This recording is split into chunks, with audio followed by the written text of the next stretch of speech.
यह सूत्र कहता है, मनुष्य शरीर भी नहीं है। इतना ही नहीं, यह सूत्र और गहरे जाता है और कहता है, मनुष्य मन भी नहीं है, क्योंकि मन भी तो संग्रह है। आपके पास कोई भी ऐसा एक विचार है जो आपका हो, जिसको आप कह सकें मेरा? कोई विचार नहीं है। किसी परंपरा से आया होगा, किसी शास्त्र से आया होगा, कोई किसी से सुनकर, कहीं से पढ़कर, कहीं ना कहीं से आया है, ये पक्का है। अगर आप अपने एक एक विचार की जन्मपत्री की खोज करें और एक एक विचार की यात्रा देखें, तो आप पाएंगे आपके पास एक भी विचार अपना नहीं है। सब विचार उधार हैं, सब कहीं से आए हैं। कोई विचार मौलिक नहीं होता, ओरिजिनल नहीं होता। सब विचार उधार होते हैं, पर विचार को भी हम कहते हैं मेरा। ध्यान रहे, सांस तक मेरी नहीं कही जा सकती। विचार और भी सूक्ष्म बात है, लेकिन उसे भी मेरा नहीं कहा जा सकता। इस विश्लेषण में गहरे उतरते उतरते कहाँ पहुँचता है आदमी? उपनिषद कहाँ पहुँचे हैं? बुद्ध कहाँ पहुँचे हैं? महावीर कहाँ पहुँचे हैं? इस विश्लेषण को करते करते, इस काट को करते करते, यह भी मैं नहीं हूँ, यह भी मैं नहीं हूँ, यह भी मैं नहीं हूँ।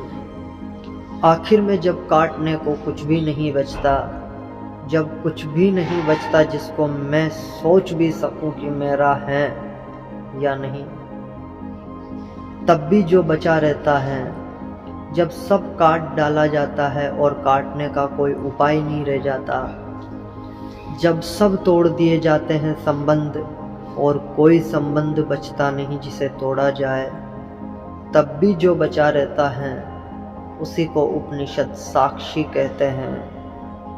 वही है विटनेस। यह बड़ा संसार है चारों तरफ, यह मेरा नहीं है। और सिकुड़कर पास आता हूँ, यह शरीर, ये भी मेरा नहीं है। और भीतर उतरता हूँ, यह मन, ये भी मेरा नहीं है। फिर कौन है जिसको मैं कहूँ मैं?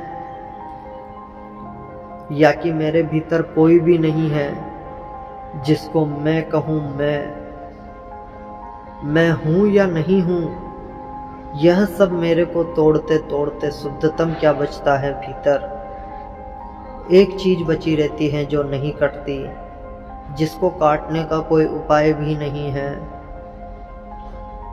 पश्चिम में एक विचारक हुआ देकार्त, गहरा विचारक था, और उसने तय किया कि तब तक कोई भी बात नहीं मानूंगा जब तक कि असंदिग्ध सत्य उपलब्ध ना हो जाए, जिस पर संदेह ना किया जा सके। तो उसने चिंतन शुरू किया, बड़ी मेहनत की उसने, और सारी चीज़ें संदिग्ध मालूम पड़ी।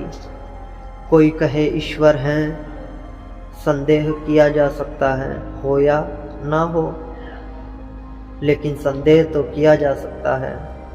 कोई कहे स्वर्ग है, मोक्ष है, संदेह किया जा सकता है। देकार्त कहता था कि मैं तो जिस पर संदेह ही ना किया जा सके, ऐसा नहीं कि जिसको सिद्ध किया जा सके, तर्क किया जा सकता है, नहीं, संदेह ही नहीं किया जा सके, इनड्यूबिटेबल, असंदिग्ध हो, तभी मानूंगा। बहुत खोज करके, लेकिन एक जगह आकर वो भी रुक गया।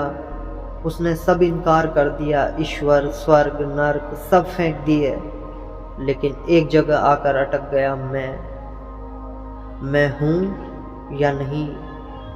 देकार्त ने कहा, इस पर संदेह नहीं किया जा सकता, क्योंकि अगर मैं ये भी कहूँ कि मैं नहीं हूँ, तो यह कहने के लिए भी मेरे होने की ज़रूरत पड़ जाती है। यह तो ऐसे ही होगा जैसे घर के भीतर कोई आदमी हो और वो आपसे कहे कि मैं अभी बाहर गया हूँ या मैं अभी घर पर नहीं हूँ।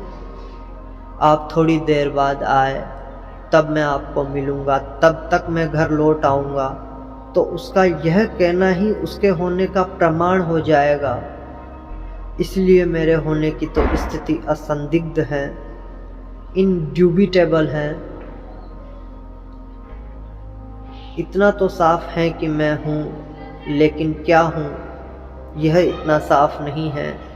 शरीर हूँ कि मन हूँ, क्या हूँ यह इतना साफ नहीं है। उपनिषद इसी खोज में चलते हैं, साफ करते चले जाते हैं, एक एक चीज़ को अलग करते जाते हैं, जैसे कोई प्याज के छिलके को उगाड़ता चला जाए, और जब तक छिलके बचते हैं उगाड़ते ही चले जाते हैं।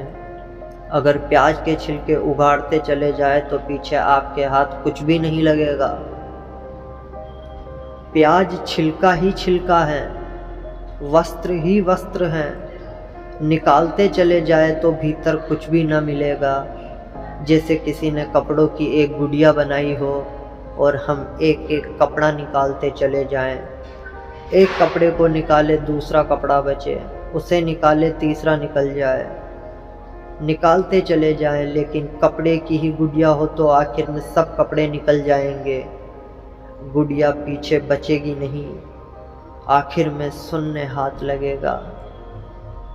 तो बड़ी खोज यही है मनुष्य की कि मनुष्य भी कहीं परतों का ही एक जोड़ तो नहीं है कि हम उगाड़ते चले जाएं और भीतर फिर कुछ भी ना बचे।